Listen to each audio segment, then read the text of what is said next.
В Северостинской государственной медицинской академии впервые прошла региональная олимпиада по хирургии. Участниками стали представители студенческого научного кружка «Амбидекстер».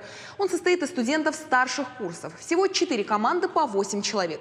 Именно они создали уникальность олимпиады. Студенты провели ее практически своими силами. Сами собрали материалы и придумали конкурсные задания. По итогам олимпиады команда, которая займет первое место, получит специальный кубок – символ хирургической школы студенческого научного кружка «Амбидекстер».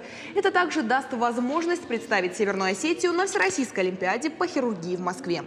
Соорганизатором олимпиады выступило Северостинское региональное отделение «Волонтеры-медики».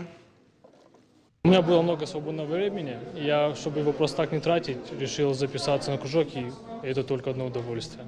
Плюсов, конечно, много. Самый интересный конкурс, на мой взгляд, это реанимация. Она заключается в сложности команды и очень наглядных примерах в сложных ситуациях. То есть происходит так, что неожиданный случай, на который приезжает скорая медицинская помощь и непосредственно на месте действия оказывает лечебное мероприятие. Мероприятий у нас несколько, в зависимости от команд 4 случая. Они осложнены в зависимости от сложности и от количества людей, участвующих в нем. В прошлый раз меньшее количество людей участвовало, в этом году увеличилось. Ну и слава богу, значит, люди интересуются, студенты интересуются. Ну, это нужно для того, чтобы молодых людей, студентов привлечь к работе, заинтересовать, показать, что это такое. Необходимость в таких олимпиадах